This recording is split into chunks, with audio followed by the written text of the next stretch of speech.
Praise the lord పిల్లలు. So ఈ రోజు మీ ముందుకి ఒక కొత్త కథతో వచ్చేసాం. ఈ రోజు మనం చెప్పుకోబోయే కథ పేరు ఇద్దరు అన్నదమ్ముల కథ. ఆ అన్నదమ్ములు ఎవరు? అందరికీ తెలిసిన వాళ్ళే, జేకబ్ అండ్ ఏసావు. తెలుగులో యాకోబు, ఏసావు.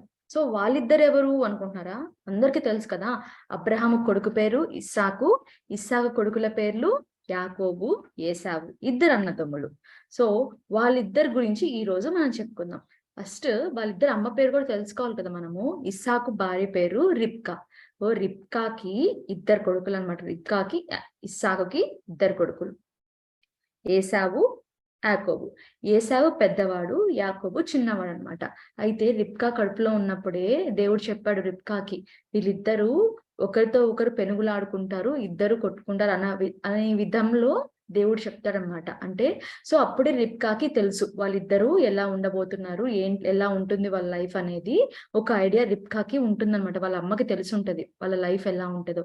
సో అంటే రిబ్కా ఊహించుకొని ఉంటది, అన్న ఎలాంటి వాడు, తమ్ముడు ఎలాంటి వాడు, ఎలాంటి క్యారెక్టర్ ఉంటది వాళ్ళకి అని చెప్పేది రిబ్కాకి ఒక ఐడియా అయితే ఉంటుందన్నమాట. చూడండి, ఏసావుకి ఫుల్ హెయిర్ ఉంటది బాడీ అంతా, అదే గుర్తు అనమాట. ఏసా ఫుల్ హెయిరీ బాడీ. యాకోబు చాలా అందంగా ఏం హెయిర్ ఉండదన్నమాట, చాలా బాగుండేవాడు అనమాట. ఏసావు కూడా బాగున్నాడు కానీ ఫుల్ హెయిర్ ఉంటది అనమాట ఏసావుకి. అది ఇద్దరు అన్నదమ్ముల కథ అనమాట. అయితే తర్వాత స్టోరీ ఏమైందో చూద్దాం. ఇస్సాకు చాలా వృద్ధుడైపోతారనమాట. ఇద్దరు కొడుకులు బాగా పెరుగుతారు. ఎవరు? ఏసావు, యాకోబు పెరిగి పెద్దవాళ్ళు అవుతారు. ఒకరోజు ఏసావు ఏం పని చేస్తుంటాడంటే, అడవుల్లోకి వెళ్ళి వేటాడతారు కదా. సో అలాంటి పని ఏసావు చేసేవాడు. వెళ్ళి చూసారా, బాణం అన్ని పెట్టుకో ఉన్నాడు. అడవుల్లోకి వెళ్ళి జంతువుల్ని వేటాడి తెచ్చుకొని కూర వండుకొని తినడము అలా చేసేవాడు అనమాట ఏసావు. యాకోబు మటుకు ఇంటి దగ్గరే ఉండి గొర్రెల్ని పెంచుకుంటూ ఉండే ఇండ్లను చూసుకుంటూ అలా ఇంటి దగ్గరే గడిపేవాడు అనమాట యాకోబు. సో ఇది వాళ్ళిద్దరు చేసే పని. ఒక రోజు ఏమైందంటే, యాకోబు వంట చేసుకుంటా ఉంటాడనమాట. ఇంకోటి చెప్పనా, ఏసావుకి వంటలన్నా తినడం అన్నా చాలా ఇష్టం అనమాట. బాగా టెంప్ట్ అయిపోతారు. మన దగ్గర కూడా చాలా మంది ఉంటారు కదా అలాగా.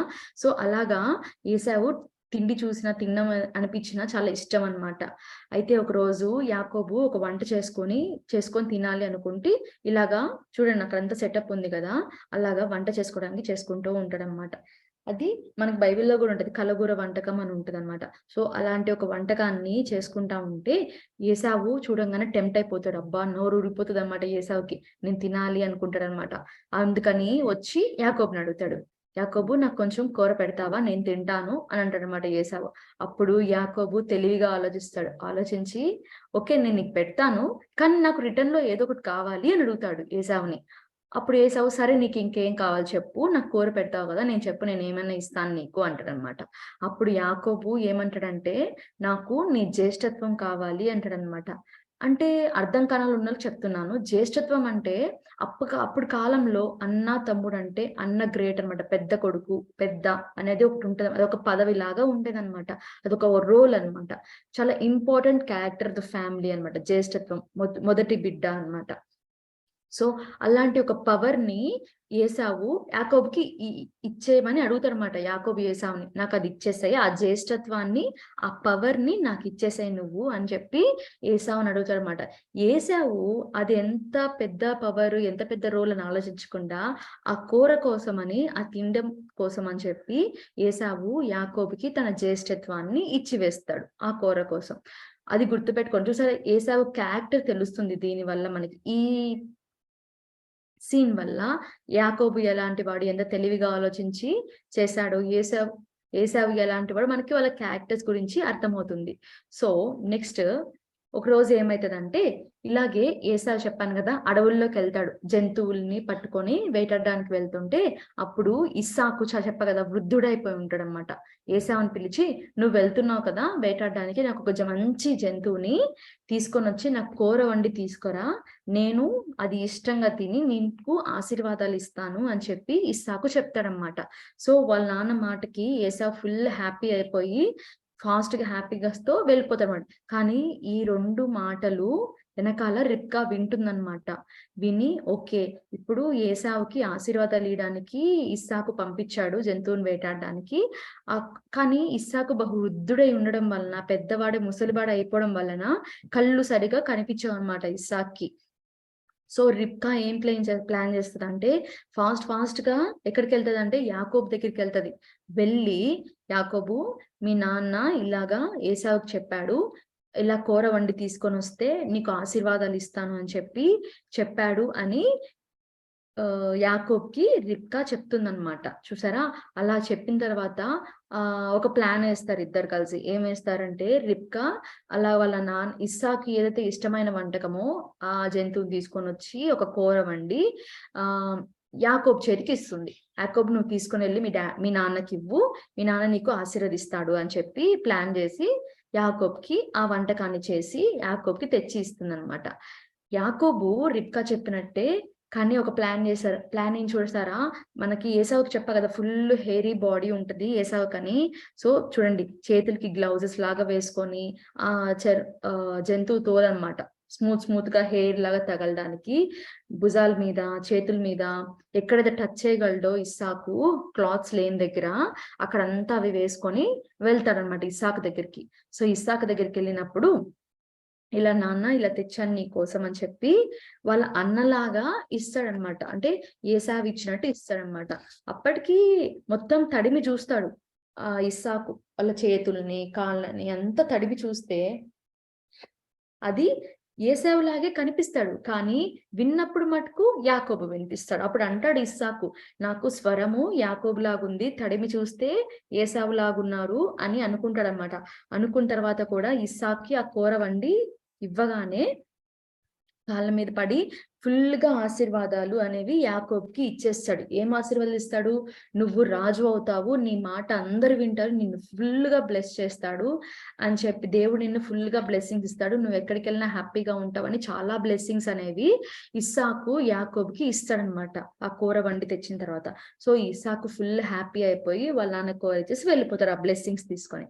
ఆ తర్వాత ఏసావు వస్తాడు. వచ్చి ఆ కూర ఇచ్చి, నాన్న నేను తెచ్చాను నువ్వు అడిగిన కూర, తీసుకొని నాకు ఫుల్ బ్లెస్సింగ్స్ ఇవ్వు అని చెప్తాడనమాట. చెప్తే అప్పుడు ఇస్సాకు ఏమంటాడు, ఇందాకే కదా వచ్చింది, వచ్చి తీసుకుని వెళ్ళావు కదా బ్లెస్సింగ్ అంటే, నేను ఎక్కడ వచ్చాను, నేను రాలేనంటే అప్పుడు ఇస్సాకు అర్థమైపోతుంది. ఓకే, ఇందాక వచ్చింది యాకోబు, ఇలా జరిగిందని చెప్పి ఏసావుకి చెప్తారనమాట. ఏసావు ఫుల్ గా బాధపడతాడు, ఫుల్ ఏడుస్తాడు, బాధేస్తుంది, కోపం వస్తుంది వాళ్ళ తమ్ముడి మీద.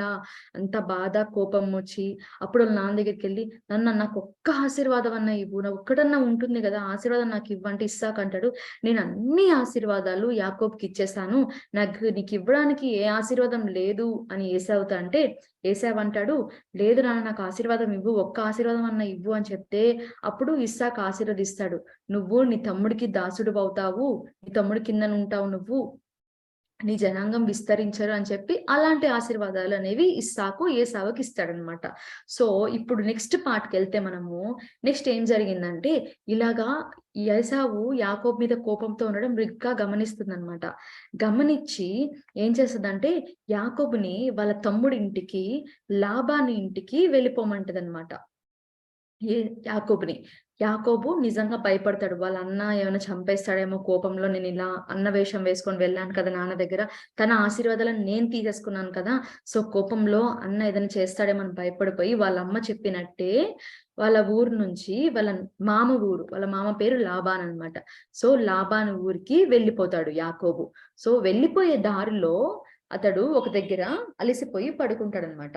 సో పడుకొని రాయిని తలగడగా చేసుకొని పడుకుంటాడనమాట. చూసారు కదా, అలా పడుకున్నప్పుడు తన కలలో ఇలాగా మనకి వెనక ఉన్నారు చూడండి స్టెప్స్, మనుషులు. సో అలాంటి ఒక కళ వస్తుందన్నమాట. కళ వచ్చి ఒక స్టెప్స్ లాగా ఇలా ఎక్కడ దాకా ఉంటాయి ఆ స్టెప్స్ అంటే ఆకాశం నుంచి భూమి వరకు స్టెప్స్ ఉంటాయన్నమాట. ఆ స్టెప్స్ మీద దేవదూతలందరూ, ప్రశస్తమైన దేవదూతలందరూ కిందకి దిగుతూ పైకి ఎక్కుతూ అలాగా నడుస్తూ ఉంటారన్నమాట. అలాంటి కళ ఒకటి యాకోబుకి వస్తుందన్నమాట. ఆ ఎండింగ్ లో ఆకాశము ఎండింగ్ దగ్గర స్టెప్స్ దగ్గర సింహాసనం మీద దేవుడు కూర్చొని ఉండడం యాకోబు కలలో చూస్తాడనమాట. అక్కడి నుంచి ఒక స్వరం అనేది యాకోబుకి వినపడుతుంది. ఏమని? నేను నిన్ను విడువను, ఎడబాయను. నీ జనాంగాన్ని, నీ సంతతిని ఇసుక రేణువుల కంటే ఎక్కువగా చేస్తాను. నువ్వు వెళ్ళే ప్రతి స్థలములో నేను నీతో ఉంటాను. నువ్వు వెళ్ళే ప్రతి దగ్గర నేను నీతో ఉంటాను. నిన్నెప్పటికీ విడను అని చెప్పి ఎంతో ఆశీర్వాదాలు అక్కడ యాకోబుకి దేవుడు ఇస్తాడనమాట. అప్పుడు సడన్ గా భయపడిపోయి నిద్రలోంచి లేస్తాడనమాట. లేసేసి అప్పుడు అక్కడ ఏం చేస్తాడంటే, అక్కడ పడుకున్న రాయిని నిలవబెట్టి హ్యాపీగా ఫీల్ అయిపోయి భయపడతాడు. కానీ హ్యాపీగా ఫీల్ అవుతాడు. బ్లెస్సింగ్స్ వచ్చాయి కదా! నిలబెట్టి నేను దేవుడు చెప్పినట్టే అన్ని బ్లెస్సింగ్స్ తీసుకొని దేవుడు ఏం చెప్తాడంటే, నువ్వు తిరిగి మీ నాన్న ఊరికి వెళ్తావు అని కూడా చెప్తాడు. నువ్వెక్కడికెళ్ళినా నేను విడువను. నీ జనాంగాన్ని ఇసుక రేణువుల కంటే ఎక్కువగా ఆశీర్వదిస్తాను. అంత ఎక్కువ అవుతారు. నువ్వెళ్ళే ప్రతి స్థలంలో ఉంటాను నేను.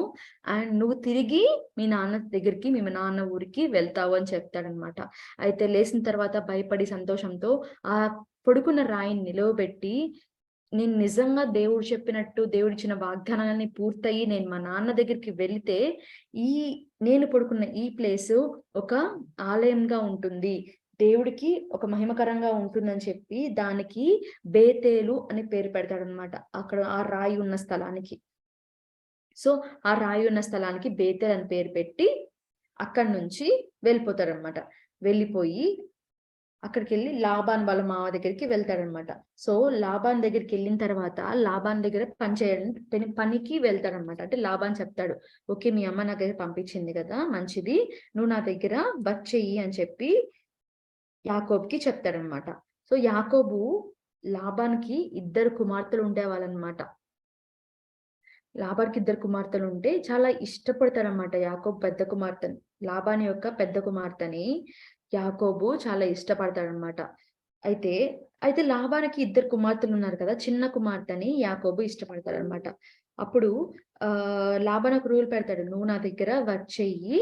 అప్పుడు నేను నీకు నా కుమార్తెలని ఇచ్చి పెళ్లి చేస్తాను అని చెప్పి ఒక రూల్ పెడతాడనమాట. సో వాళ్ళ కుమార్తెల్ని పెళ్లి చేసుకోవడం కోసం అని చెప్పి యాకోబు వాళ్ళ దగ్గరే అక్కడే పనిచేస్తాడనమాట.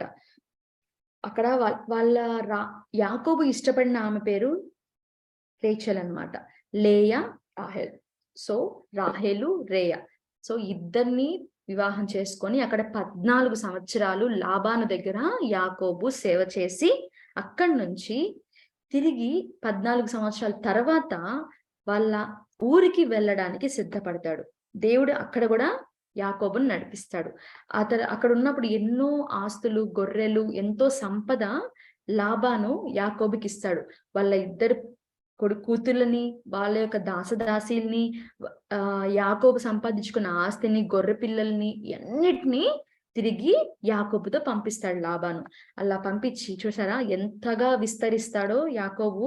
గొర్రెలు, పశు సంపద, పిల్లలు, భార్యలు, దాసదాసీలు, ఎంతో మంది విస్తారంగా యాకోబు తన సంతతిని విస్తరించుకుంటాడనమాట. దేవుడు ఎలాగైతే వాగ్దానం చేశాడో అది యాకోబు జీవితంలో నెరవేరుతుంది. తిరిగి వాళ్ళ తండ్రి ఊరికి వెళ్ళాలని సిద్ధపడతాడు యాకోబు. అక్కడ వాళ్ళ జనాంగాన్ని మొత్తం తీసుకొని వెళ్తాడనమాట. అయితే వెళ్ళే దారిలో వాళ్ళకి యాకోబుకి ఒక డౌట్ వస్తుంది. నేను మా అన్నని ఇంత మోసం చేసి వచ్చేసాను కదా! మా అన్న నా మీద ఇంకా కోపం ఉంటాడు. ఇంకా ఎక్కువైపోయి ఉంటది కోపం ఇన్ని రోజుల్లో, ఇన్ని సంవత్సరాలలో. సో నేను కనిపిస్తే చంపేసేంత కోపం ఉంటదేమో మా అన్నకి అని భయపడిపోయి ఏం చేస్తాడంటే వాళ్ళ దగ్గరున్న మనుషుల్ని హాఫ్‌గా డివైడ్ చేస్తాడు. 2 గ్రూప్స్‌గా డివైడ్ చేసి ఫస్ట్ ఒక గ్రూప్‌ని పంపిస్తాడనమాట. ఫస్ట్ ఒక గ్రూప్ వెళ్ళిపోతే ఒకవేళ అన్నకు కోపం ఉన్నిందనుకోండి, ఫస్ట్ ఒక గ్రూప్‌ని చంపేస్తాడు. ఫస్ట్ వచ్చే గ్రూప్‌ని చంపేస్తాడు కదా! సో అప్పుడు సెట్ రైట్ అయిపోయి బాగా అలర్ట్ అయిపోయి తిరిగి వెళ్ళిపోదాం నేను అని ప్లాన్ చేసుకుంటాడు యాకోబు. ప్లాన్ చేసుకొని ఫస్ట్ గ్రూప్‌ని ముందుకు పంపిస్తాడు. పంపించేసిన తర్వాత ఎక్స్‌పెక్ట్ చేస్తాడు ఏంటి? వాళ్ళని చంపుతారు, కొడతాడు వాళ్ళన్న అని చెప్పి ఎక్స్‌పెక్ట్ చేస్తాడనమాట. మా అన్న నాకు దొరికానంటే ఇలా ఇద్దరం కొట్టుకోవాలి. నాకంత బలం మా అన్న చేతిలో నన్ను చంపేస్తాడు మా అన్న అని ఫుల్ భయపడిపోతాడనమాట. కానీ దేవుడు ప్రామిస్ ఒకటి ఉంది కదా! నువ్వెక్కడికి వెళ్ళినా నీకంటే ముందుగా ఆ స్థలంలో నేనుంటాను. నేనెప్పుడు నిన్ను విడువను, ఎడవబాయను అని దేవుడు ప్రామిస్ చేశాడు కదా యాకోబ్‌కి. సో చేసిన ప్రామిస్ విధంగా యాకోబు ఎంతో ఆశ్చర్యపోతాడు జరిగిన విషయాన్ని బట్టి. ఎందుకంటే వాళ్ళ అన్న యాకోబుని చూడంగానే గట్టిగా వచ్చి హగ్ చేసుకుంటాడనమాట. హగ్ చేసుకొని ఏడుస్తాడనమాట. ఏడ్చి నా తమ్ముడిని వాళ్ళ తమ్ముడిని చూసుకొని ఫుల్ హ్యాపీ అయిపోతాడు.